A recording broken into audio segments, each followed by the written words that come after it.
ये भी एक क्रेडिट है अल्लाह की तरफ से कि मेरा चेहरा तो खान साहब से मिला दिया, लेकिन मेरे अम्मा अब्बा ने मेरा नाम डीज़ल के साथ मिला दिया।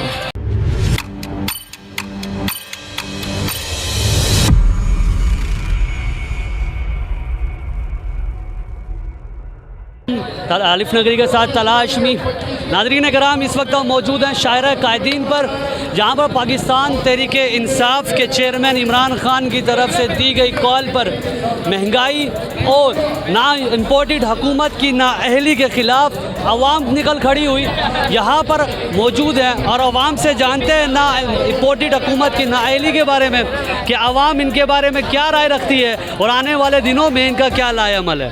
अस्सलामुअलैकुम सर, क्या नाम है आपका? तारिक अजीज़ बलोच। कहाँ से आए आप? मलीर से।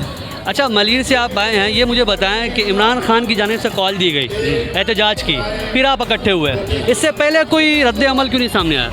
देखें, मुसलसल हमारी जदोजहद जारी है, ऐसा नहीं कि इससे पहले रद्द अमल नहीं आया। जब से ये इम्पोर्टेड हुकूमत आई है, ज़बरदस्ती जो हमारे मुल्क पर मुसलत हुई है, जिन्होंने 70 साल से मुल्क का बेड़ा गर्क किया है और बड़ी मुश्किलों से पाकिस्तानी कौम की काविशों से तहरीक इंसाफ को जिस तरह पाकिस्तानी कौम ने कामयाब करवाया, जो कामयाबी इनको हज़म नहीं हुई, जिसके खौफ से इन्होंने जिस तरह साजिश करके जो हमेशा एक दूसरे के कपड़े उतारने को तैयार थे, पीडीएम की सूरत में वो सारे इकट्ठे हुए, जिन्होंने एक दूसरे के पेट फाड़ के पैसे निकालने की बातें की थी, जिन्होंने एक दूसरे को नैब में घसीटने की बातें की थी, आज वो इकट्ठे क्यों हुए हैं? मैं ये बताना चाहता हूँ अपनी कौम को, तहरीक इंसाफ की तरफ से और खान साहब के पैगाम की तरफ से, कि ये सारे इकट्ठे हुए सिर्फ अपने मफादात के लिए और इस मुल्क को दोबारा नोचने के लिए, क्योंकि इनको पता चला कि पाकिस्तान सही डायरेक्शन पे जा रहा है। पहली मरतबा प्राइम मिनिस्टर इमरान खान ने पाकिस्तान को सही डायरेक्शन दी। इतनी महंगाई जो इन्होंने की है, जिस महंगाई के खिलाफ इन्होंने मार्च किया, वो कहाँ गई इनकी बातें, कहाँ गए उनके ये दावे कि हम जी इसलिए हम इस हुकूमत को हटा रहे हैं कि इन्होंने तबाह कर दिया, महंगाई की है। तो आपने आके क्या किया? आपने तो तबाही कर दी। एक हफ्ते के अंदर 2 बार पेट्रोल बढ़ाना, फिर आज उस दूसरा हफ्ता गुजरा नहीं है 3 बार पेट्रोल बढ़ाना। लोगों की खुदा की कसम हालत तंग हो चुके हैं, लोगों ने रिक्शे चला दिए। लोग खान साहब के इस पैगाम पे आम लोग निकले। ये पाकिस्तान तहरीक इंसाफ नहीं, ये पाकिस्तानी अवाम निकली है। जब पिछली दफ़ा इमरान खान की हुकूमत थी, पेट्रोल की रेट बढ़े, इजाफा हुआ कीमतों में, और ये हुकूमत ने महंगाई मुकाऊ मार्च किया। आज ये हुकूमत है कहती है कि IMF की तरफ से हमें शराइत है, हमारी मजबूरी है रेट बढ़ाना, तो इसके बारे में आप क्या कहेंगे? देखिए, ये तो बिल्कुल सिंपल सी बात है कि खान साहब ये पहले ही कह चुके हैं कि मुझे कई तरह से प्रेशर दिया गया है कि ये NRO मांग रहे हैं, ठीक है ना। और खान साहब ने बरहमा कहा था कि मैं अपनी हुकूमत तो तहलील कर दूंगा लेकिन NRO नहीं दूंगा। और खान साहब की तरफ से न्यूट्रल की तरफ से भी प्रेशर्स था।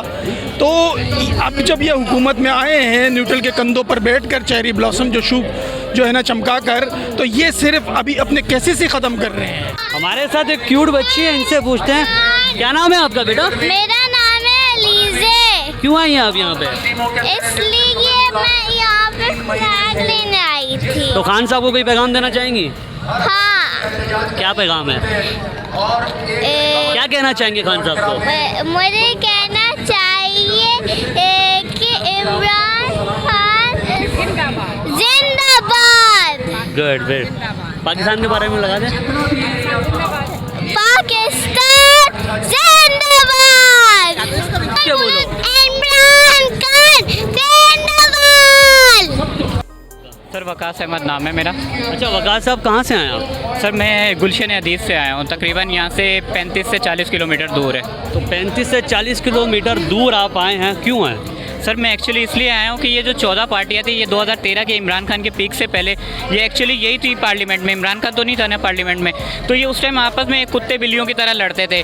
और आज ये बुग़्ज़ इमरान में कह लें, या जैसे खुरम दस्तगीर साहब कह रहे हैं ना कि इमरान खान जो है वो नवंबर में जो तकर्रुर करने जा रहा था, जाहिर सी बात है कि जनरल फैज़ हमीद की तरफ वो इशारा करे, तो उसके बाद जो वो तकर्रुरी होनी थी, हम सब ने जेल में जाना था, हम सब ने नाअहल होना था, फिर ये जाके लोगों को बेवकूफ़ बनाते कि अल्लाह वाला करे हम पे तो करप्शन साबित ही नहीं हुई है। भाई इस मुल्क में कैसे वाइट कॉलर क्राइम पकड़ा जा सकते हैं? आपकी TDS पकड़ी गई, आपके अकाउंट में आए हैं, आप बोले हमें नहीं पता हमारे अकाउंट में पैसे कैसे आए हैं।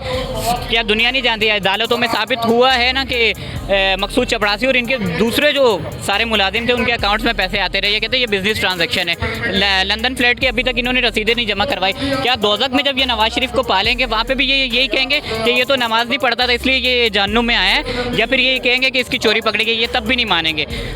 अच्छा जी, अस्सलाम वालेकुम सर, क्या नाम है? वालेकुम अस्सलाम, मुझे फजल भाई कहते हैं। अगर मैं पूरी तफसील में जाऊं तो आपको बड़ी हैरत होगी, पर हाल तफसील में नहीं जाते हैं क्योंकि मेरा नाम फजलुर रहमान है, मौलाना से हट के। अच्छा, मतलब लोग आपको डीजल ना बुला लें? हाँ? मैं इसलिए क्योंकि ये भी एक क्रेडिट अल्लाह की तरफ से कि मेरा चेहरा तो खान साहब से मिला दिया, लेकिन मेरे अम्मा अब्बा ने मेरा नाम डीजल के साथ मिला दिया। तो उस टाइम इमरान खान साहब होंगे नहीं ना मौजूद? हाँ, नहीं थे वो तकरीबन मेरे और उसकी उम्र में कोई 8-10 साल का फ़र्क होगा। अच्छा, मुझे ये बताएं, आप इस जलसे में आए, कहाँ से आए और क्यों आए? देखिए, एक तो इशू है महंगाई का, और महंगाई के लिए जो वो डीजल निकलते थे यहाँ कराची से, अपने असबाब लेके निकल जाते थे, इस्लामाबाद पे छड़ तोड़ते थे। देखिए, उस ज़माने में 150 रुपये पेट्रोल हुआ करता था और 150 में उसे महंगाई नज़र आ रही थी, लेकिन आज 234 में उसे नज़र क्यों नहीं आ रहे? तो इसके लिए इन्ना लिल्लाहि व इन्ना इलैहि राजिऊन। तो मेरी नज़र में तो मर गए। मैं आज पूछना चाह रहा हूँ कि मौलाना कहाँ हैं, कहाँ चले गए? उधर इधर की बात ना कर, वजाहत दो, वजाहत पेश करो। इस कौम के आगे आपने झूठ बोला है। आपने कहा मैं 5 लाख उलमा का अमीर हूँ। नहीं, तुम मुनाफिकीन के अमीर हो।